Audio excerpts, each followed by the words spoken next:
morning, hockey fans. This is Stephen Heisler with HeisHockey.com, the Victorious Hockey Company, and the Wild and Crazy Junior Hockey Discussion Group on Facebook.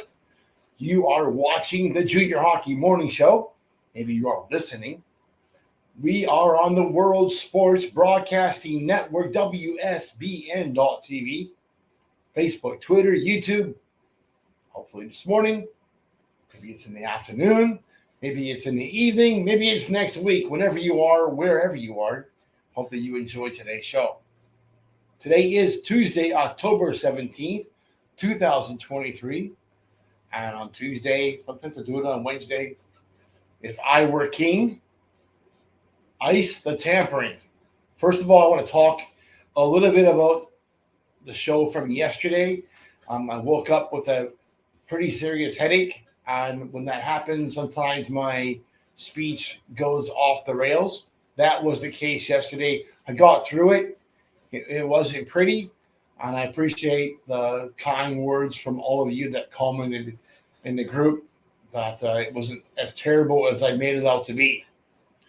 Regardless, today's topic is going to irritate a number of coaches because they are simply donkeys. And we'll get into that in a moment. If I were the king of hockey, and I'm not, one of the first things that must be eliminated is the practice of tampering. Now that we have your attention, let's just go ahead and say it.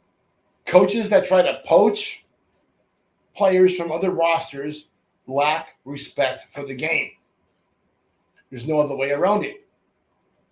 Either the coach is one of the good guys or is simply on his way out of the game as a certified donkey. As I see it, we are talking about three different types of offenses here. So let's go through them. Poaching from a lower level.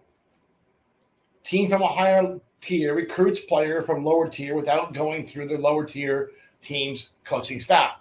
For example, pay to play to free to play. When the free to play coach calls a pay-to-play player and says, come on up, we want to have a look at you, and that coach makes no contact with the lower level team, that's a pile of poop. That's a donkey move. We'll use that word quite extensively in today's show. Coaches that try to do this are essentially biting off the hand that feeds them. The higher level, Daisy called me in the middle of my show, the higher level team should offer some type of trade or arrangement to the lower tier team.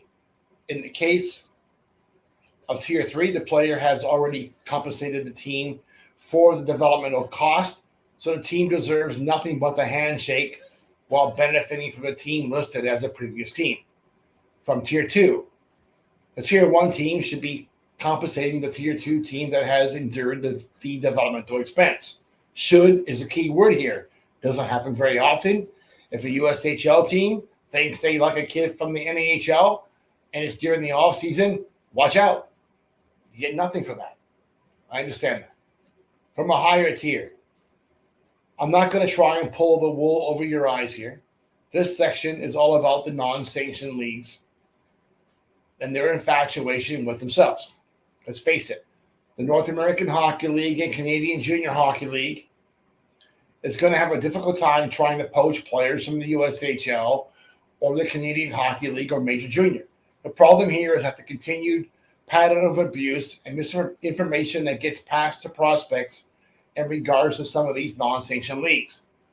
Those coaches continue to try and sell themselves as a league superior to that of the NAHL and a league superior to that of most of the teams or most of the leagues across Canada.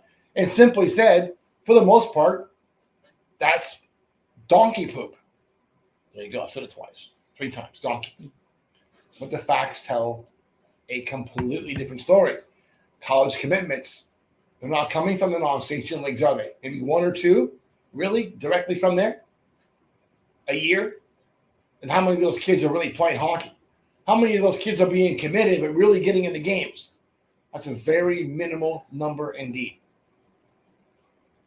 On the ice, where all arguments of this nature should be settled, the non-sanctioned teams or leagues want nothing to do with having to face the NAHL or in the Canadian Junior Hockey Leagues and the championship level competition. And that's exactly why they stay out of USA Hockey and Hockey Canada. Some non-sanctioned programs are running 100-plus players within the club structure, yet has to poach players from other leagues to remain competitive.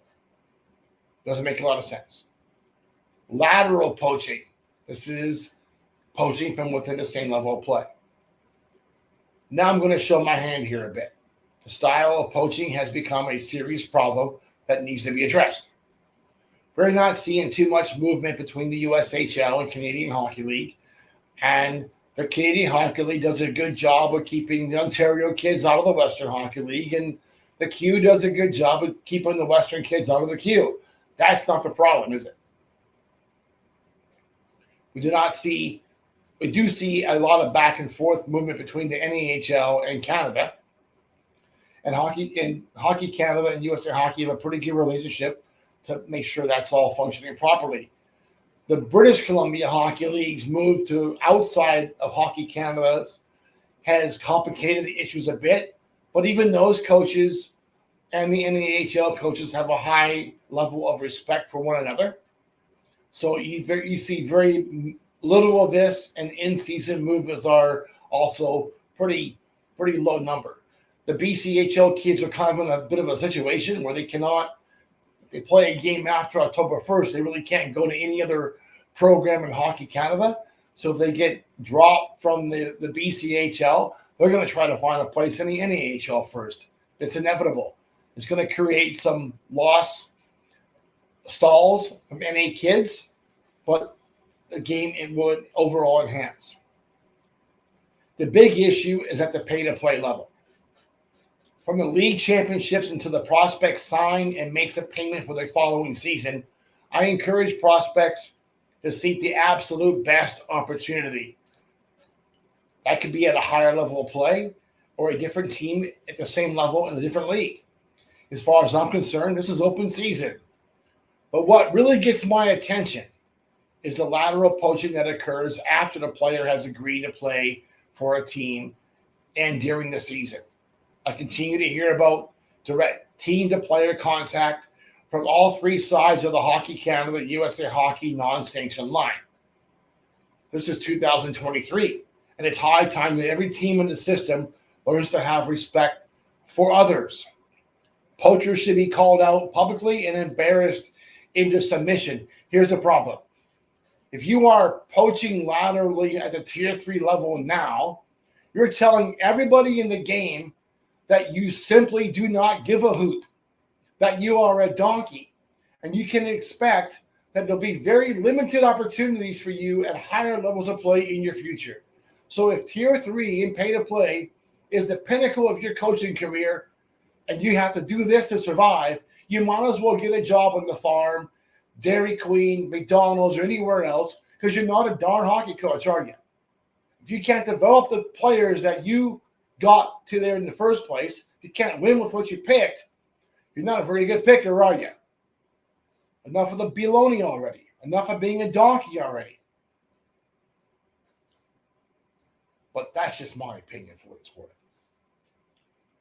If this baloney continues, we're going to make a club of people that do this continuously. I don't care what league you're doing it from. I'm going to put you on a list and put you in our junior hockey discussion group and make a continuing run of your baloney from this day forward. Coaches, if you feel that another team is poaching players off your roster, your player leaves a jump from your team to another league, let me know about it, and we'll call that coach out for what he is, a donkey. The donkey list. That's it. Hope that you enjoy your morning coffee and have an absolute